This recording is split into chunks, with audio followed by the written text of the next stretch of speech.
Do you really need $1 million to retire on? And is $1 million what it used to be? Let's unpack it together.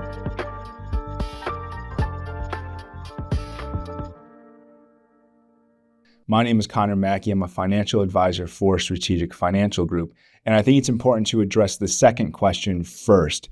Is $1 million what it used to be? $1 million used to be some sort of magic number to chase after.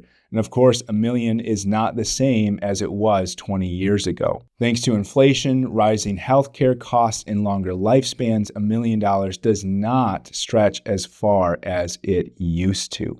If you were to adjust for inflation, $1 million in June of 2005 is the same as $1.658 million in June of 2025. So if you're chasing this old benchmark of retiring on $1 million today and thinking it's the same as it was in 2005, we're really chasing the wrong number and selling ourselves short. So really, you could change the question to, is 1.6 million enough to retire on today? Will this afford you a comfortable lifestyle? Well, it depends, right? And here's some good news. First, retirement planning isn't a one-size-fits-all solution. The real question is, how do you want to live in retirement? Do you want to travel the world, going to Spain one year and then to the Swiss Alps the next, and then visiting Mexico, all while traveling the US in a camper van? If so, you're going to need more funds than if you were to just be a homebody and stay home, focusing on your hobbies, your kids, and your grandkids. Your hobbies also can affect how much you need in retirement. A lot of our clients, we find they're perfectly fine staying home, enjoying the beautiful benefits of Michigan, all while spending time at home with their kids and grandkids and having hobbies like fixing up cars, flipping houses, or making quilts. If that's the case, then your lifestyle probably doesn't cost as much as you may think, especially if you sell those cars for a little bit of profit on the side. The point is, your lifestyle goals determine your number. How much you need in retirement is not a one-size-fits-all number. We've worked with many folks who retire comfortably on less than $1 million and others that feel that they need way more than that. The key in all of this is clarity and context, knowing you're spending your healthcare needs as much as you can, your taxes and your legacy goals, and your Social Security and all these other factors. If you're ever wondering what we do all day as financial professionals, this is the meat of it, right? Most of our day is not spent looking at charts and trying to pick out what ETFs we should use. We do that, but most of our day is spent making sure our clients are living the life that they desire and can afford. Let's look at some examples and understand how we might figure out your number on the back of a napkin sort of situation. Let's estimate that you'll need about $100,000 per year to live the retirement you really want. This includes all of your bills, your travel, your hobbies, helping out the grandkids, everything, the whole picture. We need to find where this $100,000 is going to come from. Let's say you're getting $40,000 from Social Security and that you have a $10,000 a year pension. That means that you need $50,000 from your investments and your retirement savings to make up the rest of that $100,000. If we use a conservative 3% withdrawal rate as a starting point, you would need about $1.7 million saved up in your retirement assets. Here's the thing. This number does not account for inflation, growth of your funds over time, or the risk of loss over time as well. The 3% or the 4% safe withdrawal rate rule is a whole other video that we can make about in the future. But for now, what we know is that you can safely withdraw $50,000 for the first year and then monitor the plan for the remainder of the years. $40,000 from Social Security, $10,000 from the pension, $50,000 from your withdrawals brings you to your number of $100,000 for the year.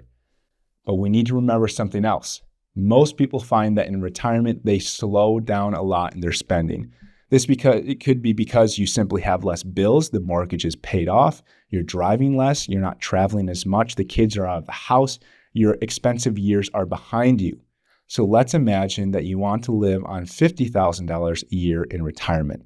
If we have $30,000 per year from Social Security with no pension, because a lot of pensions are They're not really around anymore, right? That means that we need to generate $20,000 a year from your retirement savings. Using the same 3% rule for that first year, you would need just about $670,000 saved up. This is way less than the $1 million goal of 2005 and significantly less than the 1.6 million of 2025. The point is, folks, that there is not a magic number that fits everybody. Not everybody is chasing after the same number. It is a subjective, individual number that you should have in mind. This is one of the benefits, right, of working with professional, because we can help you find what that number is. One thing that I've noticed in our firm is that a lot of people often come into the office with like this set amount of cash they have saved up. Let's say it is that $1 million because they had that $1 million goal in mind. That's what they were chasing after. But they never really understood why that number was what they were chasing after. Having a large number in mind is a good idea. We think that that's a good idea, but what's really important is understanding how you get that number and how it will produce income for you in the future. That's how you find the number, right? We have to sit down and do some math. How much do you need in the future? That will determine what the number is. But also notice that part of that math was looking at data that we can already know for the future, right? What does Social Security look like for you? What does your pension look like? Do you get a pension? Are you going to have part-time work in retirement? These are data points that we can know relatively early on in your savings journey. What we cannot know is what the markets will do. We know historical data, and we know that over a long period of time, markets should go up overall. Maybe individual companies don't make it, and maybe they go down in value, but we know that markets go up overall, but we don't know how much. Something that we can grasp is what type of risk you're comfortable taking in your investments. If you're comfortable with a higher risk, you might keep a larger portion of your stocks or your funds invested in stocks, and this could help grow your money faster, right? That's exciting, but it also means that you're going to experience bigger ups and downs. You might experience 3 or 4 years of a 10% growth, but then on that 5th year, you might experience a 20% loss. And on the other hand, you might be conservative and invest a large portion of your retirement into bonds. You'll experience smaller ups and downs, but your long-term growth might be lower overall. For a lot of our clients, especially those in retirement or approaching retirement, this is perfectly fine for them because they know that they're either relying on this money right now or will in the very near future. It comes down to this question. When investing for your future, would you rather have the potential for higher returns and more volatility or more stability, even if it means slower growth? Knowing your risk comfort level helps us determine how much you can rely on investment income and how much cash cushion or emergency funds you need, and ultimately how confident you can feel stepping into retirement. Answering this question puts you miles ahead of those chasing an arbitrary $1 million mark because you brought more context to the table. So is $1 million necessary for retirement? Well, for some, yes.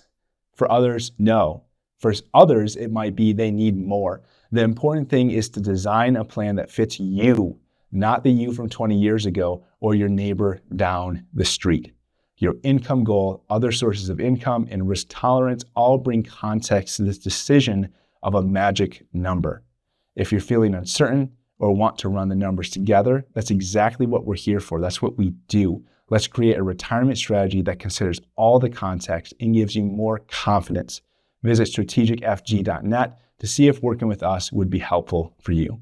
Remember, plan smart, retire smart.